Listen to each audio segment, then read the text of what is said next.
Today is the 16th day of the month of Teves. We are in the middle of chapter 42, discussing the laws and proper conduct of meals. Today we'll be doing paragraph 6 through paragraph 19. Paragraph 6. If two people are sitting down to eat together, or two or more, then it's appropriate that the one who's more prominent, the more important person, is the one that is served first, or that takes from the dish first at least. I don't really understand paragraph 7 so much. It must be table manners from 150 years ago, but the Kitzur Shulchan Aruch says that if two people are eating from the same dish and one person stopped eating for a moment to take a drink or to do a small task, then it's appropriate for the others to stop eating as well. So I don't even know if he means that they're literally eating from the same plate or they're taking food from the same plate, so I don't understand what that means. I don't think it's something that we have to worry about. Paragraph 8. As funny as it may sound, we have to make sure to treat our food respectfully, especially bread. Bread is there to provide us with sustenance, to give us strength and energy, and it says something important. It's not something that we're supposed to treat in an inappropriate way. What's considered treating bread inappropriately? So the Kitzur Shulchan Aruch gives some examples. If you're using bread to eat your soup with, like let's say your classic, we're used to it with donuts. You'll take a donut, dip it in coffee, and take a bite of the donut. So imagine you have some bread that you fold it over and you're scooping up some soup with the bread to eat the soup with. So you're not supposed to just scoop the soup and eat the soup with the bread. Every time you pick the bread up to your mouth, you're supposed to take a little bite of the bread. I've never seen that scenario, but what I have seen, you'll see sometimes by nice weddings and nice events, where they'll make a bowl out of the bread. They'll have a round loaf of bread, and they'll hollow out the middle, and they'll put the soup in the bowl. So after you finish eating the soup, you're supposed to eat that bowl afterwards, eat that bread afterwards. And the idea behind it is that we're not supposed to use bread merely as an implement. Just, to use it as a bowl, use it as a spoon. That's considered degrading to the bread, so to speak. If you eat it afterwards, or eat it as you're using it, then you're using the bread as food. Therefore, it's not a problem. Paragraph 9. Another way that is treating bread disrespectfully that we shouldn't be doing is we don't throw bread. Even other foods we're not really supposed to throw either, but it's not as bad, especially if you have nuts that have shells. You throw the nuts around. That's not considered a big deal because the shell around it protecting it. You'll see people juggle oranges. I don't think that's such a big deal because, again, that has peels in it which protect it. But bread is always a problem to throw. If there's some fruit in a sack or any container that's sitting on it will press it down, then you have to make sure not to sit on that sack because it'll squash the fruits together, making the fruits repulsive. It's considered degrading to the wine. If we use wine or other drinks to wash our hands with, that's considered a degrading thing. We have to make sure not to do that. If we see food lying on the floor, we're supposed to pick it up and put it on the counter, put it on the table. We don't leave food just laying around like that. Food which is meant to be eaten by people, it's fit for human consumption, we're not supposed to feed it to animals because that's also considered denigration of the food. This is food fit for human being. We're going to serve it to an animal. That's not so appropriate. If all you have is food that's fit for a human being, then you could serve that to your animal, to your pet.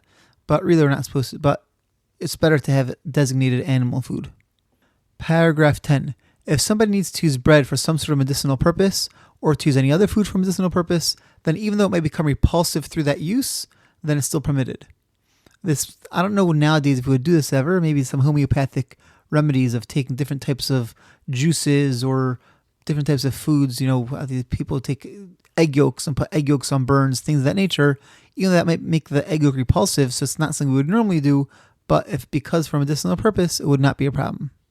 Paragraph 11.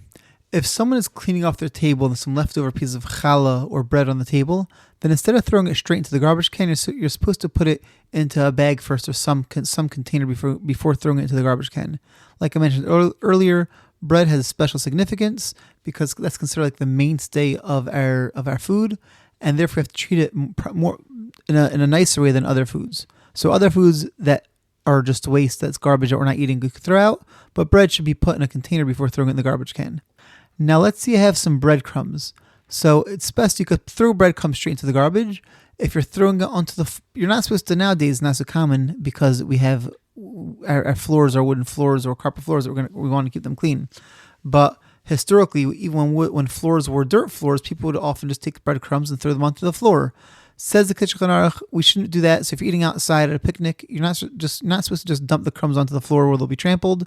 He said instead it's much better to gather them up and then put them out for the birds somewhere. Paragraph 12 says the Kitzur Shulchan Aruch that's not appropriate to drink water in public, facing the public, so you're supposed to turn to the side. He says only by water, not by other beverages. This is something which is definitely not the practice nowadays. People do drink in front of other people, and therefore this would not be a problem. Paragraph 13. Has your mother or father ever told you to keep your eyes on your own plate? Well, that's what the Kitzur Shulchan Aruch says over here. He says it's not appropriate to stare at people who are eating, to stare at them, to stare at their plate. That's not very polite. Paragraph 14. Back in chapter 41, discussing the laws of Hamotzi, we parenthetically talked about a mitzvah that if you're plowing an ox, if your ox is plowing, you can't muzzle your ox. If it's threshing, rather, you have to let it eat from the grain that it's working with. Humans are, of course, no less than animals, and therefore, if you have somebody who's serving food, you have a waiter, and they're serving food that smells delicious, looks good, then it's appropriate to let them also eat afterwards. If they're able to join your table, great. But even if the situation is not appropriate for them to join your table, at least back in the kitchen afterwards, they should have a chance to enjoy some of the food that they are just serving to everybody else. Paragraph 16. It seems that historically, ladies would not drink wine or alcoholic beverages on a regular basis. And therefore, it says in Shulchan Aruch that it's not appropriate if a lady wants to drink, then that's fine. But it wouldn't be appropriate for her to go out drinking on her own, only with her husband. Seems like it used to be considered a little bit promiscuous. He says, however, a lady that is used to drinking wine with her husband or drinking alcoholic beverages with her husband, it's not such a big deal if she would go ahead and drink a little bit of wine or any other alcoholic beverage without her husband around.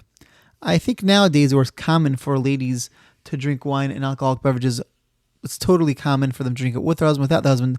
I don't think it would be considered a problem. I don't think it would be considered a non-sneous or an immodest thing to do. Paragraph 17. If you're in somebody's house and they give you a plate of cake to eat or something of that sort, so it's important to accept that plate of cake, to not pass it on to a child of the house, because there's a concern that, let's say this is the last plate of cake, the last piece of cake that the host has, and if you give this cake to the host's kid to eat, then the host won't have any more cake to give you. That can be embarrassing for the host. So therefore, if you're not sure if there's any more cake around, you're supposed to just accept it for yourself. However, if you know there's a whole cake sitting in the kitchen and they brought out one piece, then it would not be a problem to hand it over to the kid because you'll get the next piece that's coming out. Paragraph 18. We have to be careful that if we're invited over to somebody's house, that they really want us there. Sometimes somebody invites somebody else over just out of feeling a need to, of politeness, but really you don't have enough food for them. It's really not so comfortable to have that guest over. And so it's our job as guests, as potential guests, to make sure that when the host invites us over, for us before accepting the invitation, we have to really understand that they want us there and that they could afford to feed us and they're happy taking care of us. If not, it would be considered on some level theft because they don't really want to give it to us. They're doing it because of societal pressure, but they don't really want to host us, and we're taking that food, which they're forced to give us, that would be considered on some level that's considered theft. The last bunch of paragraphs were basically the Kitzur Shulchan Aruch's version of polite table manners. Some of those items are definitely common practice even nowadays. For example, not throwing bread in general, not throwing bread straight into the garbage can, putting it into the container first. But many of those items are just based upon what's considered proper conduct within society. And therefore, if you're in a society, or for example, people drink water in front of other people all the time, then this rule of the Kitzur Shulchan Aruch wouldn't apply. So you have to really know what's standard in your society, what's considered polite within your society. But I think the takeaway message is that if society considers something polite and appropriate to act, then even though it might not be 100% logical, that's just considered polite, then that's considered polite, and we have to make sure that we're acting in a way which makes us look respectable in society's eyes, not disrespectable. We can understand that society's rules affect the way that we act.